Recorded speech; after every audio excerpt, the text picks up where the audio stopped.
तो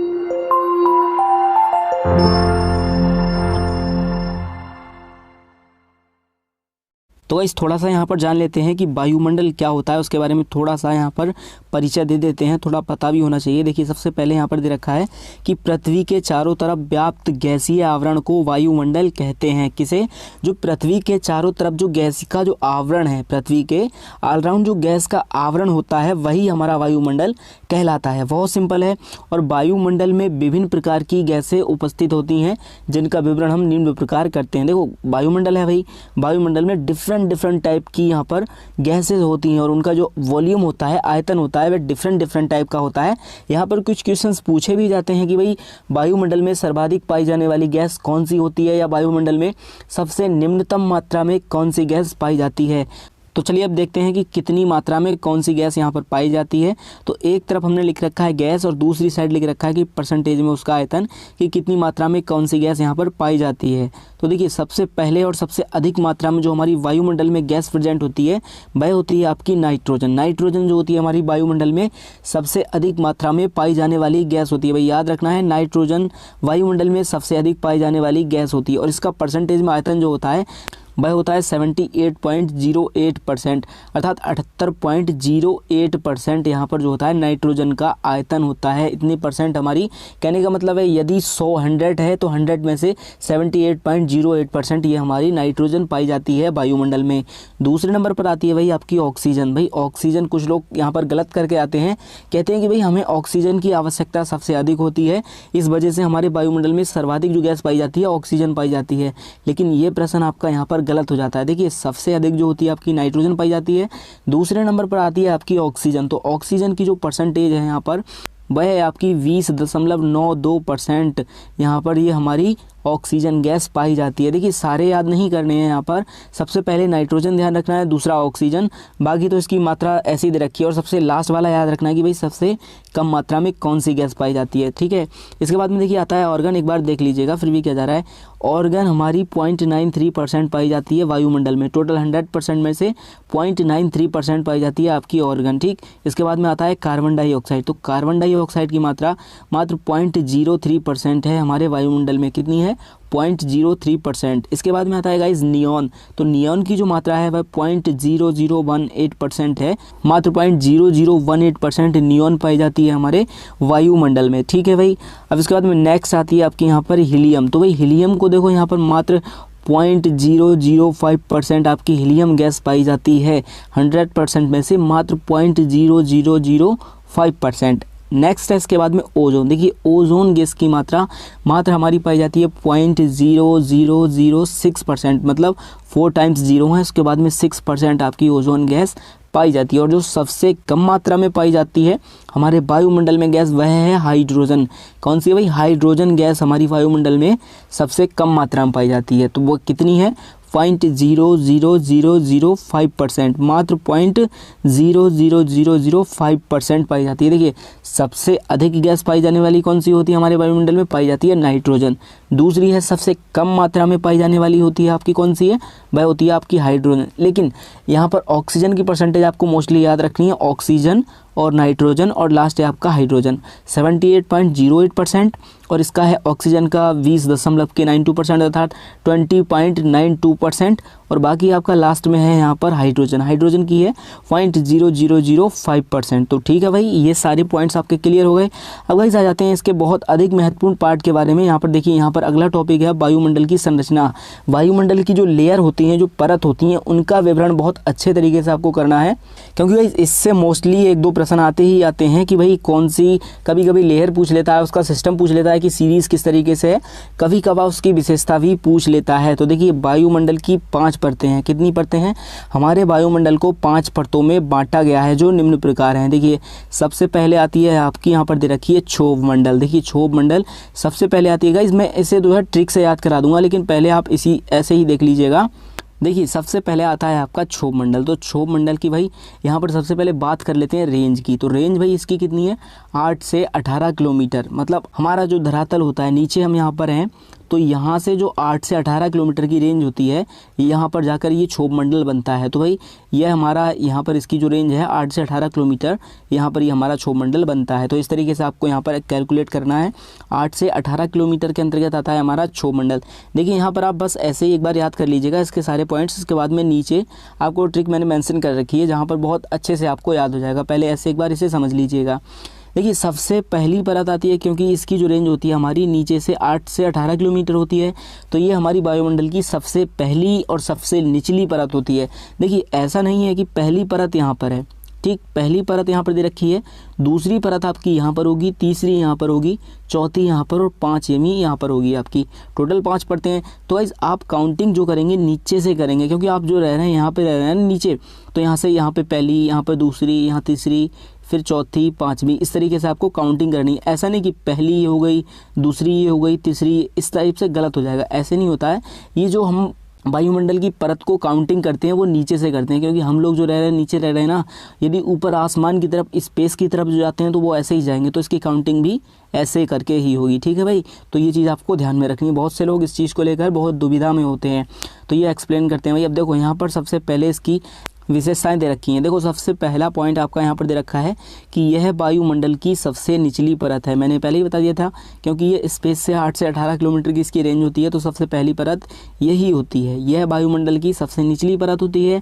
ठीक है भाई, अब नेक्स्ट पॉइंट है कि सभी मौसम संबंधी घटनाएं इसी परत में होती हैं। मौसम संबंधित घटनाएं कहने का मतलब है आंधी आना, बारिश होना या मेघ का आना, मतलब बादल उदल को, जितनी भी घटनाएं होती हैं सारी की सारी हमारी क्षोभ मंडल में ही होती हैं, क्योंकि इसकी जो ऊंचाई होती है वह बहुत कम होती है, 8 से 18 किलोमीटर, जिस कारण सारे जो बादल तैरते नज़र आते हैं वह सारी कंडीशन जो होती है हमारी, बारिश का होना, बादल का तैरना या आंधी आना, तूफान आना, ये सब हमारे क्षोभ मंडल के अंतर्गत आते हैं, अर्थात ट्रोपोस्फियर में ही आते हैं।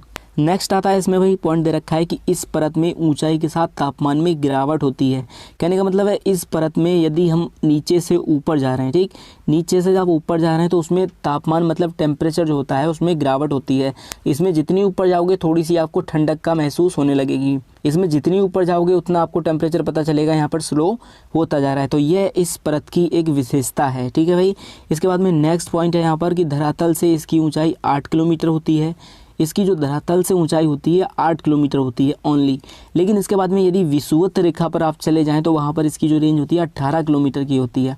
तो इस वजह से 8 से 18 किलोमीटर की इसकी रेंज ली गई है। तो भाई पहली आपकी कंप्लीट हो गई क्षोभ मंडल। नेक्स्ट आपका आता है यहाँ पर समताप मंडल। देखिए समताप मंडल यहाँ पर दूसरी परत है। सबसे पहली कौन सी थी? क्षोभ मंडल। दूसरी आती है आपकी यहाँ पर समताप मंडल। देखिए समताप मंडल की यदि रेंज की बात की जाए तो वह होती है आपकी 18 से 32 किलोमीटर। कितनी होती है? 18 से 32 किलोमीटर। पहली की थी 8 से 18, इसकी 18 से 32 किलोमीटर की रेंज होती है समताप मंडल, अर्थात स्ट्रेटोस्फीयर जिसे हम इंग्लिश में कहते हैं। सबसे पहला पॉइंट आपका यहाँ पर दे रखा है कि यह परत वायुयान चालकों के लिए आदर्श परत मानी जाती है। ये सबसे महत्वपूर्ण पॉइंट है, इसमें यहाँ पर दे रखा है। देखिए एक बात मैं आपको यहाँ पर क्लियर कर दूं कि जो हमारे प्लेन होते हैं, हवाई जहाज होते हैं, वह जो उड़ते हैं वह हमारे समताप मंडल में ही उड़ते हैं। क्योंकि समताप मंडल में क्यों उड़ते हैं? इसका नाम देखिए, इसमें कह रहा है कि समताप, अर्थात जहाँ पर ताप समान हो, टेम्परेचर बढ़ता घटता नहीं हो, समान ताप रहता हो, तो प्लेन के लिए तो ये बहुत अच्छी बात है। तो भाई वायुयान जो है हमारे इसी परत में उड़ते हैं। जितने भी वायुयान हैं वो सारे के सारे इसी में उड़ते हैं। और इसमें दूसरी बात यह है कि इसमें जलवाष्प व धूल के कण नहीं पाए जाते हैं। देखिए जो जलवाष्प का बनना होता है, मौसम संबंधित घटनाएं होती हैं, और धूल के कण जो होते हैं वह इसमें नहीं होते हैं। इसी वजह से ये प्लेन के लिए सबसे आइडियल परत मानी जाती है, सबसे आदर्श परत मानी जाती है, क्योंकि धूल के कण भी नहीं होते हैं, जलवाष्प भी नहीं होती है। तो जो हमारा पायलट होता है उसे प्लेन उड़ाने में कोई भी दिक्कत नहीं होती है। समझ गए मेरी बात? अब इसके बाद में नेक्स्ट होता है कि इसमें तापमान समान रहता है। भाई समान तो रहेगा ही, क्योंकि इसका नाम ही है समताप मंडल। तो भाई ये सारे पॉइंट्स आपको यहाँ याद रखने, कोई खास नहीं है, सारे बस आपको याद हो जाएंगे, देखते जाइएगा। इसके बाद में थर्ड आपकी आती है यहाँ पर मध्य मंडल। मध्य मंडल अर्थात जिसे हम कहते हैं मीसोस्फेयर। तो भाई मीसोस्फेयर क्या होती है? इसमें भाई इसकी रेंज की बात की जाए तो यहाँ पर होती है इसकी 32 से 60 किलोमीटर, अर्थात धरातल से 32 से 60 किलोमीटर की रेंज हमारी मध्य मंडल के अंतर्गत आती है। देखिए मध्य मंडल को हम एक और नाम से जानते हैं, जिसे हम बोलते हैं भाई ओजोन परत। अब देखिए ओजोन परत इसे हम क्यों कहते हैं, उसका भी एक रीज़न है, क्योंकि ओजोन परत की यदि हम रेंज की बात करें तो वो होती है 20 से 40 किलोमीटर, धरातल से 20 से 40 किलोमीटर, और मध्यमंडल की जो रेंज होती है वह होती है 32 से 60 किलोमीटर। तो इसी कारण मध्यमंडल को ओजोन मंडल भी कहते हैं। कौन सा? ओजोन मंडल भी कहते हैं। अब यही पॉइंट है कि इस परत में ओजोन परत पाई जाती है जिसे पृथ्वी का सुरक्षा कवच कहते हैं। अब भाई ओजोन परत को सुरक्षा कवच हम पृथ्वी का क्यों कहते हैं, इसका रीज़न है, देखिए यह हमारी परत जो होती है सूर्य से आने वाली अल्ट्रावायलेट रेज अर्थात पराबैंगनी किरणें जो होती हैं उससे हमारी सुरक्षा करती है। क्या होता है कि जो सूर्य से हमारी किरणें आती हैं, सीधी जो किरणें आती हैं सूर्य से, वह कहाँ पर पड़ती हैं, वह डायरेक्टली हमारी पड़ती हैं यहाँ पर ओजोन लेयर पर। तो जब यहाँ पर पड़ती हैं तो ये उसे रिड्यूस करके हमारे पास में एक अच्छा प्रकाश भेजती है जो हमारे लिए यूज़फुल हो, और जो हानिकारक किरणें होती हैं उन्हें ये यहाँ से वापस कर देती है। तो इस प्रकार ये एक छाता की तरह कार्य करती है, पृथ्वी का सुरक्षा कवच इसीलिए कहा जाता है। समझ गए भाई। अब इसके बाद में नेक्स्ट परत है कि इसे ओजोन मंडल कहते हैं। बहुत टाइम पहले बता दिया मैंने कि इसे ओजोन मंडल भी कहते हैं। अब देखिए इस परत में तापमान ऊंचाई के साथ बढ़ता है। यहाँ से कंडीशन क्या होती है, देखिए जब ये सूरज के पास में होती है, सूर्य के पास में होती है, तो जब नीचे से आप ऊपर की साइड जाएंगे तो भाई जाहिर सी बात है कि जितनी ऊपर जाएंगे उतना तापमान आपका यहाँ पर बढ़ता जाएगा। तो वही पॉइंट इसमें कह रखा है कि भाई इस परत में तापमान ऊंचाई के साथ बढ़ता है, इसमें कोई डाउट वाली बात नहीं है। भाई 3 लेयर आपकी कंप्लीट हो गई। अब नेक्स्ट आती है आपकी यहाँ पर आयन मंडल। देखिए आयन मंडल के नाम से आपको क्या शो हो रहा है, आयन मंडल, जहाँ पर वही पॉजिटिव निगेटिव चार्जेस वगैरह फ्लो होते हैं वही हमारा आयन मंडल होता है। और गाइस बात की जाए यदि इसकी रेंज की, तो रेंज होती है इसकी 60 से 640 किलोमीटर। 60 से 640 किलोमीटर की रेंज हमारी आयनोस्फीयर अर्थात आयन मंडल की होती है। ठीक है भाई। अब इसके बाद में इसमें सबसे पहला पॉइंट है कि इस परत का विस्तार सर्वाधिक होता है, क्योंकि भाई 60 से 640 का विस्तार बहुत ज़्यादा हो गया, तो भाई इस परत का विस्तार सर्वाधिक होता है। सबसे अधिक जो विस्तार होता है वह हमारे आयन मंडल का होता है। ठीक। और अगला पॉइंट दे रखा है यहाँ पर कि इस परत के द्वारा छोटी रेडियो तरंगें परावर्तित की जाती हैं। वही परावर्तित गलत लिखा हुआ है यहाँ पर, कोई बात नहीं। इस परत के द्वारा छोटी रेडियो तरंगें परावर्तित की जाती हैं, मतलब जो छोटी छोटी तरंगें होती हैं उन्हें यहाँ पर परावर्तित किया जाता है। और इसके बाद में आता है संचार उपग्रह इसी परत में उपस्थित होते हैं। देखिए आयन मंडल है भाई, आयन जब फ्लो होंगे तो संचार मंडल क्या सारे मंडल यहाँ पर दे रखे होंगे। जब रेडियो एक्टिव तरंगें हों, कोई सी तरंगें हो, सारी जो फ्लो होती हैं वह हमारे आयन मंडल अर्थात आयनोस्फीयर में होती हैं। तो गाइस यह भी पॉइंट आपका यहाँ पर क्लियर हो गया। इसके बाद में नेक्स्ट और लास्ट आता है, देखो यहाँ पर बाह्य मंडल। अब गाइस बाह्य मंडल सबसे महत्वपूर्ण है। इसमें क्या है, देखिए इसकी जो रेंज होती है 640 प्लस होती है, मतलब 640 से अधिक की जो आपकी रेंज हो गई, 640 किलोमीटर से अधिक की जो रेंज हो गई वह आपकी बाह्य मंडल अर्थात एक्सोस्फीयर के अंतर्गत आती है।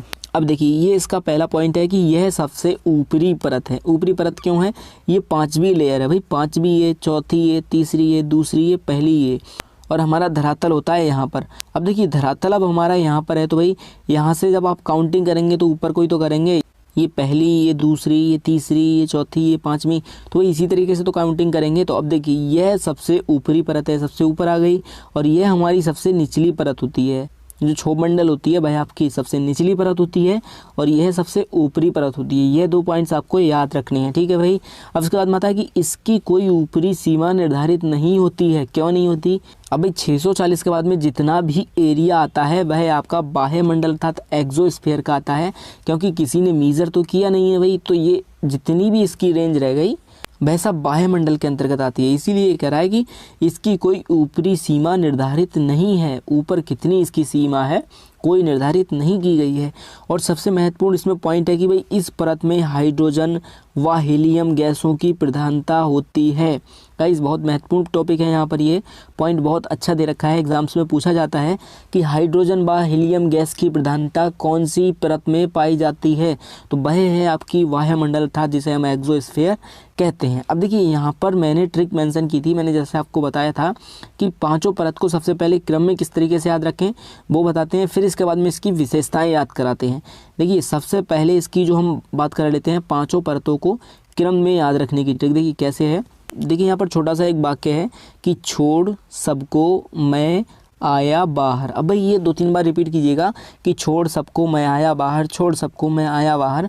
इस तरीके से आपको सारी लेयर यहाँ पर याद हो जाएंगी। देखिए किस तरीके से, छोड़ का मतलब हो जाएगा आपका क्षोभ मंडल। कौन सा, छोड़ मतलब क्षोभ मंडल, सबको मतलब समताप मंडल, छोड़ सबको क्षोभ मंडल समताप मंडल। मय का मतलब होता है भाई मध्य मंडल, कौन सा मध्य मंडल होता है भाई, जिसे हम ओजोन मंडल भी कहते हैं। आया मतलब आया, देखो आया आ रहा है तो आया से क्या हो जाएगा आयन मंडल, आयन मंडल हो जाएगा ना, आया आयन मंडल। बाहर भाई बाहर है तो कौन सा बाह्य मंडल, कौन सा मंडल बाह्य मंडल। तो भाई छोड़ सबको मैं आया बाहर, तो भाई छोड़ से हो जाएगा क्षोभ मंडल, सबको मतलब समताप मंडल, मैं से हो जाएगा मध्य मंडल, आया से हो जाएगा आयन मंडल, बाहर से हो जाएगा आपका बाह्य मंडल। अब गाइस इसकी याद करा देते हैं आपको विशेषताएं। देखिए किस तरीके से बहुत लेजी ट्रिक बनाई है। देखिए यहाँ पे लिख रखा है भाई कि विभिन्न घटनाओं को याद करने की ट्रिक किस तरीके से। देखिए जो सबसे महत्वपूर्ण पॉइंट्स हैं वो ही मैंने यहाँ पर लिखे हैं। देखिए क्या है कि वर्षा आंधी लाए क्षोभ मंडल। अब भाई वर्षा आंधी लाए क्षोभ मंडल, देखिए वर्षा और आंधी की घटनाएं अर्थात मौसम संबंधित घटनाएं किस में पाई जाती हैं, हमारी क्षोभ मंडल में पाई जाती हैं। तो वही चीज़ ये कह रहा है कि वर्षा आंधी लाए क्षोभ मंडल। अब भाई क्षोभ मंडल हमारा क्या ला रहा है, वर्षा और आंधी लेकर आ रहा है।